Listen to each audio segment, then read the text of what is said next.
Subscribe the channel for latest updates. Press the bell icon. Get ready for the dictation. At the count of 3, 2, 1, start. The ruins of the Babri Masjid were cleared in record time by the hordes of vandals mobilized for demolishing it. Some detritus was still left, though a belief among many that justice would be done and the constitution and the rule of law would be upheld if the criminal court punishes those who plotted the events of December 6, 1992.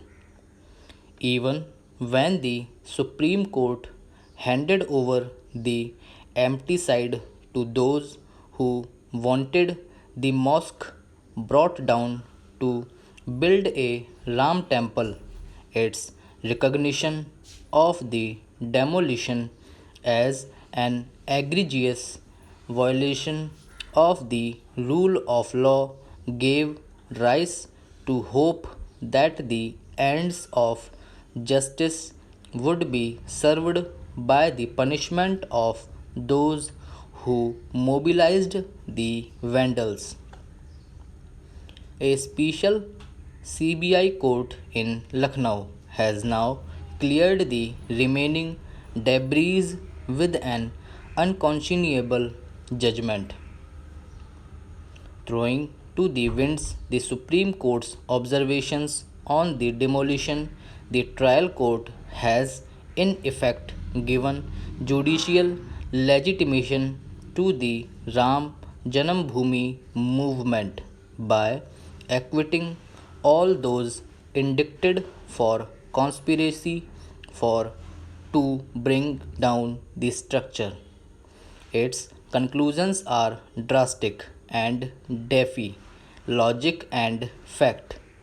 The court's finding that the demolition was not planned in advance flies in the face of the entry of more than 100,000 volunteers into Ayodhya that day, armed with crowbars, spades, hoes, and ropes, and every implement needed to bring down a sturdy structure and clear the site.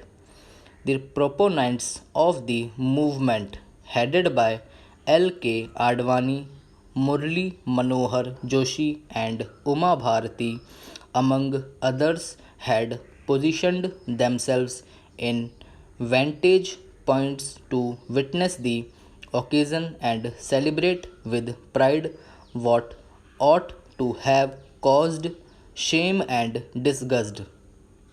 It is indeed true that it is not easy to prove a conspiracy as it essentially takes place in secret.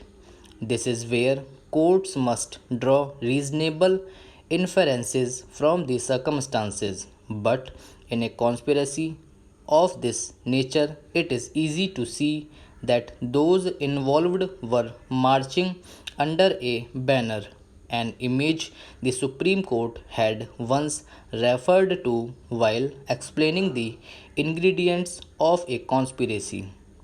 In this case, apart from the political mobilization and the purported intent to assemble on a particular day, the court had with it sufficient evidence that there was studied inaction on the part of the state whose chief minister was one of the accused, and the ambiguous and open threats to the structure voiced by many of the movement's protagonists.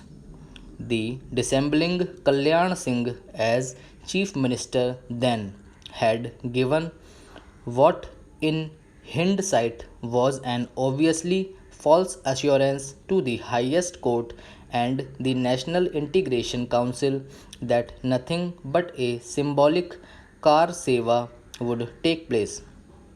Specific instructions appeared to have been given to the security forces not to stop the car sevaks on hinder their plans. How else would one explain the events? When the crowd went into a frenzy, goaded on by provocative speeches by the dignitaries and vandals went up the dome, the accused would have the court believe that they were actually trying to restrain the mob and prevent the demolition. The possibility of tampered audio and video evidence or even disavowals on record would not undo the cumulative effect of the logistical and financial preparation besides the communal mobilization. Mr. Advani, who had then claimed it was the saddest day of his life, now says the en masse acquittal is a vindication of the movement. This indicates that the objective of the mobilization, exemplified by his Rath Yatra, was always to alter the status quo with violence.